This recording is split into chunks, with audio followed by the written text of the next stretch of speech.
এই বৃষ্টি ভেজা দুপুরের এক থালা গরম গরম ভাতের সাথে যদি থাকে পেটে ডিম ভরা এইরকম একটা ইলিশ মাছ, তাহলে আর কি দরকার হয়। নমস্কার বন্ধুরা, মমস কিচেন বেঙ্গলিতে আপনাদের অনেক অনেক স্বাগত জানিয়ে আজকের ভিডিওটা শুরু করছি। আজকে আমি ইলিশ মাছের খুবই সুস্বাদু একটা রেসিপি আপনাদের সাথে শেয়ার করব। তবে চলুন দেরি না করে রেসিপিটা দেখে নিই। মাছগুলোকে আমি প্রথমে ভালোভাবে কেটে ধুয়ে পরিষ্কার করে নিয়েছি। এখন মাছের গায়ে আমি ভালোভাবে হাতের সাহায্যে লবণ আর হলুদ মেখে নিচ্ছি।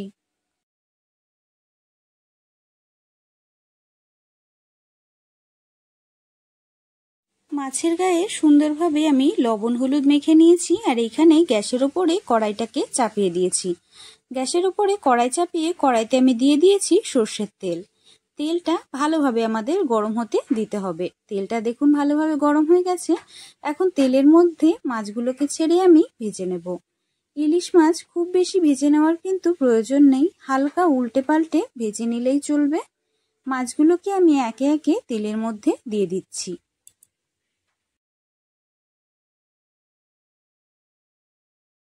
মাছটার এক পিঠ ভালোভাবে ভাজা হয়ে গেছে, এখন আমি আরেক পিঠ উল্টে দেব।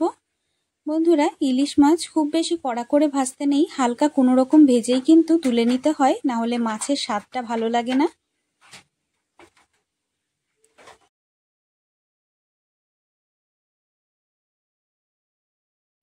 মাছগুলোকে উল্টে পাল্টে আমি ভেজে নিয়েছি। এখন আমি মাছগুলোকে তুলে নিচ্ছি। বন্ধুরা, এই মাছগুলো কিন্তু খুব বেশি ভাজা করা যাবে না, হালকা উল্টে পাল্টে ভেজে কিন্তু মাছগুলোকে তুলে নিতে হবে। মাছগুলোকে আমি ভেজে তুলে নিয়েছি। এখন এই একই তেলের মধ্যে আমি বাকি মাছের পিসগুলোকে দিয়ে ভালোভাবে একই রকম ভাবে হালকা করে উল্টে পাল্টে ভেজে নেব। মাছগুলোর এক পিঠ ভালোভাবে ভাজা হয়ে গেছে, এখন আমি মাছগুলোকে উল্টে দিচ্ছি।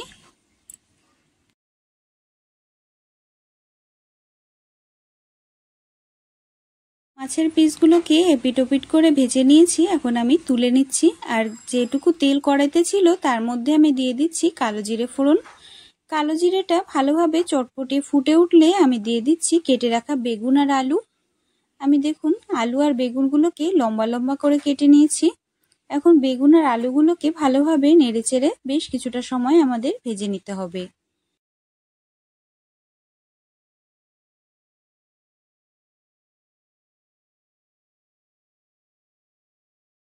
আলু আর বেগুন আমি কিছুক্ষণ নেড়েচেড়ে ভাজা ভাজা করে নিয়েছি। এখন দিয়ে দিচ্ছি সামান্য পরিমাণে লবণ আর দিয়ে দেব অল্প সামান্য পরিমাণে হলুদ গুঁড়ো।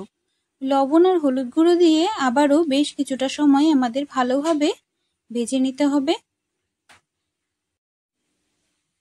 লবণ হলুদ দিয়ে ভালোভাবে আলু আর বেগুনটাকে কিছুক্ষণ আমি কষিয়ে নিয়েছি আর ভাজা ভাজা করে নিয়েছি। এখন দিয়ে দিচ্ছি আমি কাঁচা লঙ্কা বাটা 1 চামচ পরিমাণে, দিয়ে দিচ্ছি 1 চামচ পরিমাণে জিরে বাটা, আর তার সাথে দিয়ে দিচ্ছি 1 চামচ পরিমাণে কালো জিরে বাটা।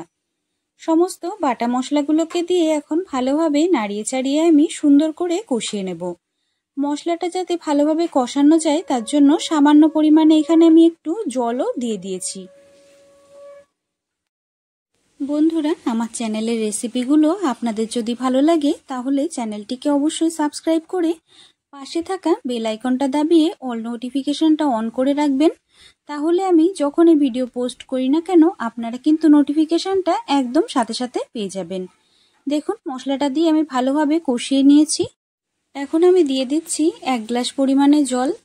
যদি এই সময় আপনারা দেখেন লবণটা সামান্য কম আছে, অল্প সামান্য পরিমাণে আপনারা লবণটা দিতে পারেন। দিয়ে দিচ্ছি কয়েকটা চেরা কাঁচা লঙ্কা। যতটা ঝাল খেতে পছন্দ করবেন সেই বুঝে কাঁচা লঙ্কার পরিমাণটা কম বেশি দিয়ে নেবেন।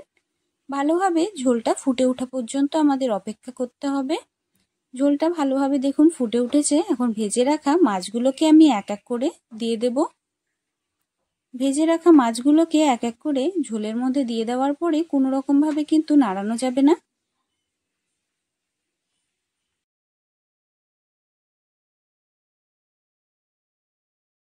সমস্ত মাছগুলোকে আমি ঝোলের মধ্যে দিয়ে দিয়েছি। এখন কিছুক্ষণ ঢাকা দিয়ে আমাদের রান্নাটা করে নিতে হবে।